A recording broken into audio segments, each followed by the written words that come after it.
Nakuha na namo ang sweldo og anniversary. Ang sod ani sweldo og anniversary sa akong bana buwan sa September. Plano namo mamalit og mga talo, kandulday og mga hilo para sa umaabot nga kalag-kalag 2025. Sayo pa kaistanan alas 4:40 sa kadlawon.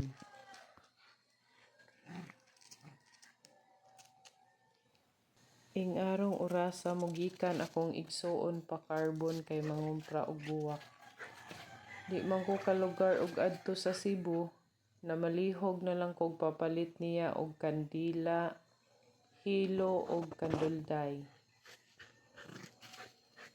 Iyang tigpangumpra og buwak Miyerkules og Sabado. Mauni ako ang gipapalit sa akong igsuon didto sa may carbon ilang kalaw. 100 grams nga kandulday neon green. Akong palit ani tag 350. Ang kilo 3,500. Kaning kandulday nga pink tag 350.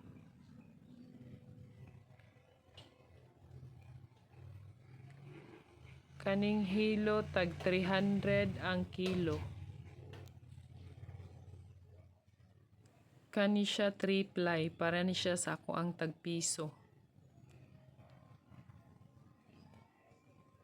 Kaning usa ka hilo 4-ply. Mao ni siya ako ang para sa tag 2, 3, 4, 5, tulo 20 og tag 10.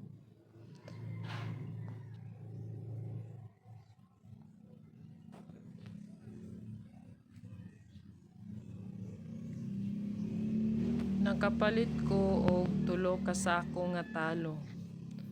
Kada sako ang sod 50 ka kilo. Ang palit nako kada sako 5,800. Mauni ako ang napalit sa sweldo og anniversary sa akong bana.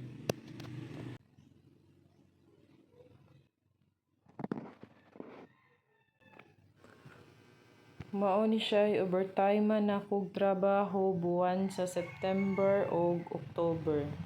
Mao na ni siya para sa kalag-kalag nako.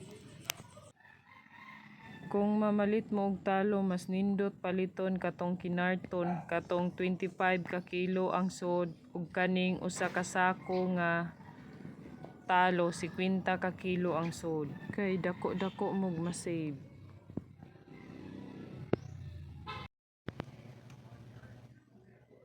Mao ni siya usa ka kilo.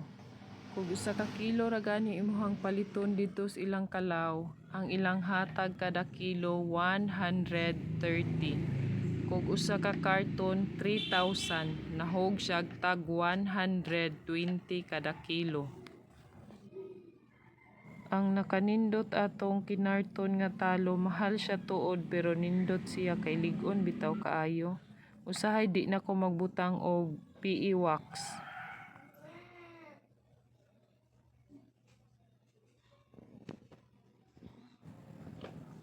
Kani siya mausa ni siya 5 ka kilo. Ang baligya ani niya 650.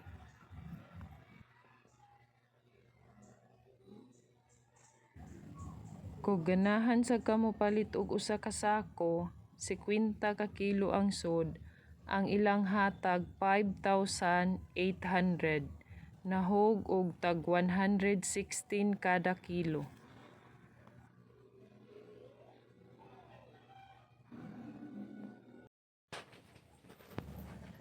Mao ni siya sod sa usa ka sako, 50 ka kilo.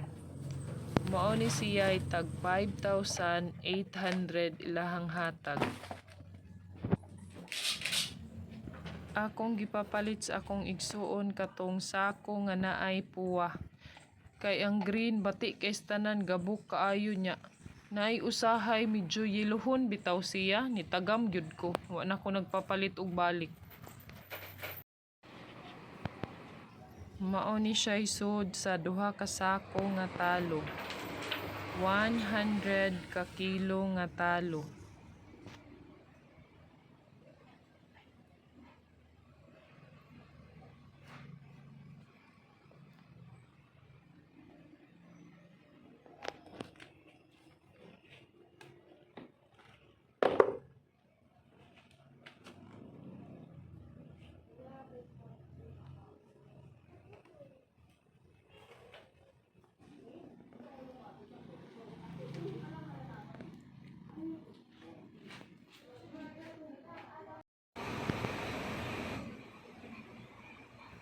Mao ni siya isod sa tulo ka sako.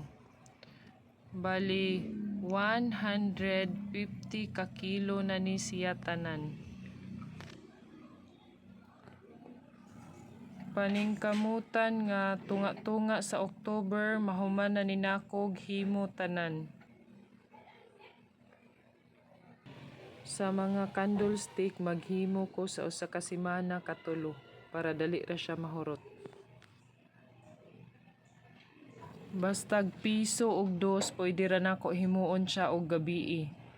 Dagko gani magsugod ko ana kadlawon kay dugay na siya mahuman.